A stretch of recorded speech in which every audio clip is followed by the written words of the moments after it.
Corsair released this. It's their latest K95 RGB Platinum XT. It's a very long name to say, I say. So for this video, I'll be just calling this as the K95 XT, so bear with me on that.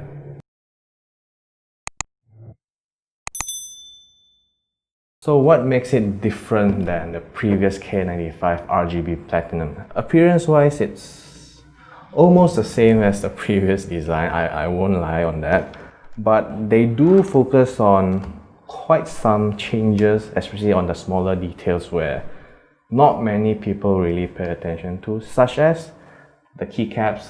It's now PBT double shot instead of, the cheap ABS laser engraved where the paint will just tear off after like a few months if you're hardcore gamers or something that keeps pressing on the same keys for a very long time. And another one is that they actually improve the G keys where it is now compatible with the Elgato Stream Deck software, which is a very good add-on for streamers or prosumers who just really want to play around with the streaming settings, or they just really want to include functions for software they use every day into the G keys. So that's a good addition on that. And they also improved the armrest, which is something that's I like a lot, because previously they are actually using a rubber coated surface, which over the time it becomes sticky and very uncomfortable to use with. So now they have replaced it with very comfortable pleather. So if you're using armrest a lot, you can definitely feel the difference.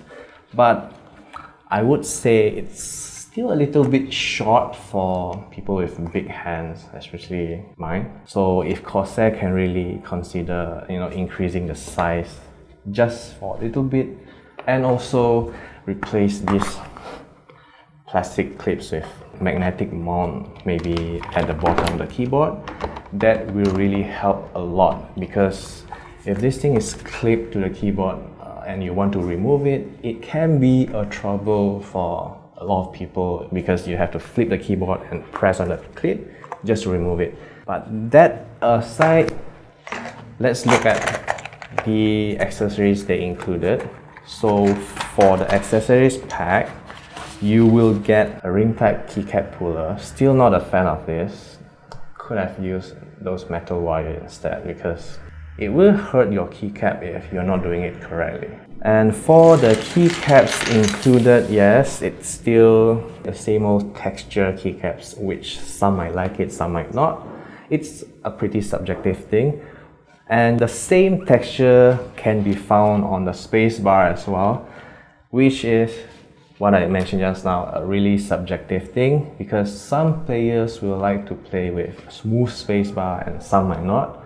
But it can be really helpful because it does provide some sort of grip to it. So in case if you need to play a very intense game that requires you to press the spacebar a lot and you cannot sleep just even for a slight moment, it will help, I guess.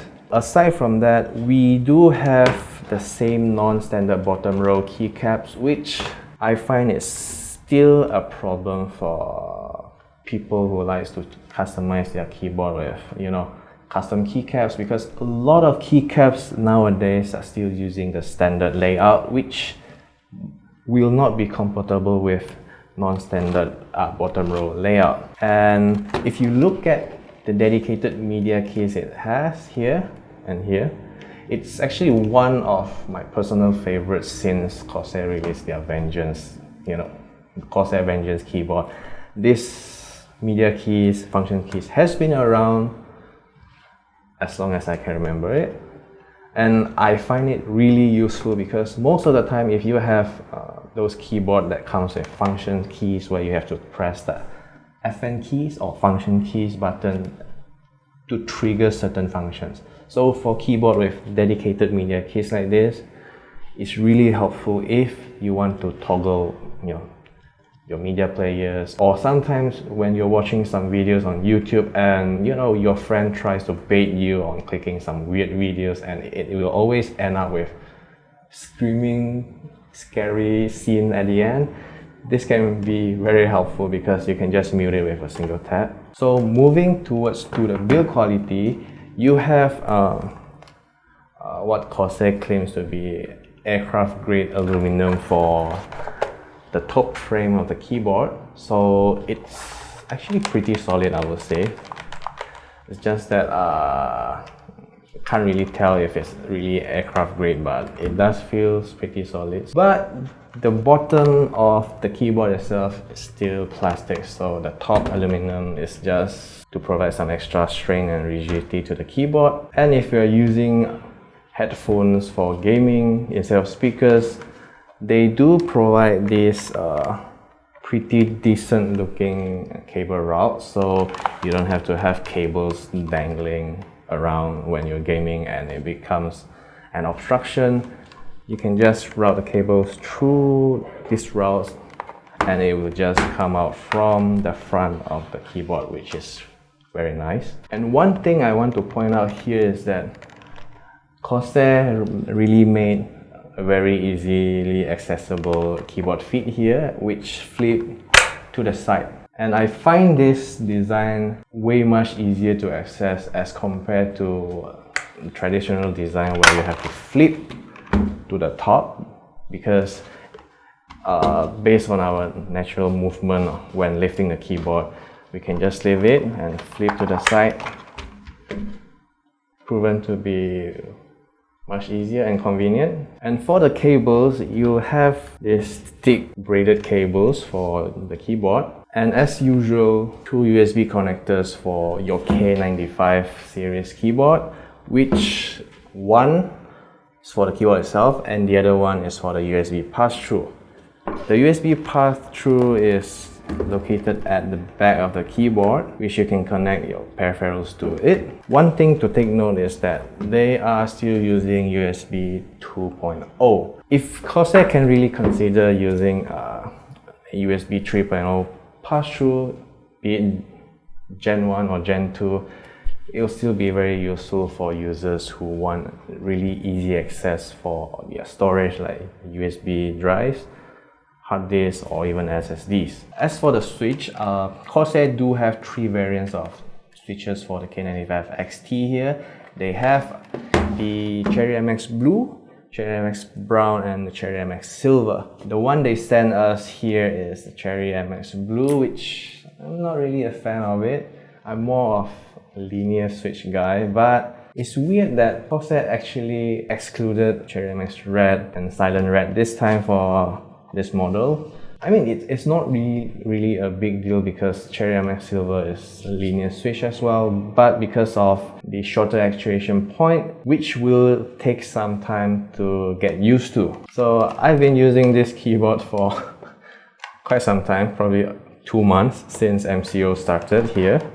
And I would say, aside from getting annoyed by the clicky sound of the blue switch,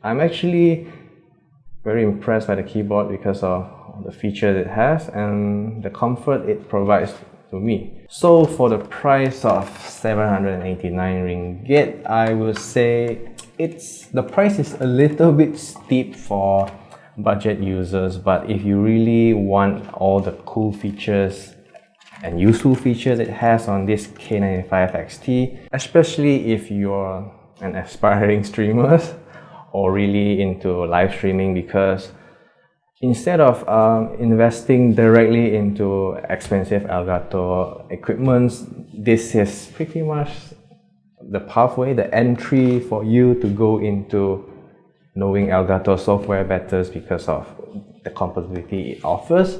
And if you really like what Elgato has to offer, then you can start to invest into it. That's pretty much it for our overview and tryout on this Corsair K95 RGB Platinum XT. Thanks for watching. If you like our video here, do give us a thumbs up and subscribe to our channel, and we'll see you guys in the future.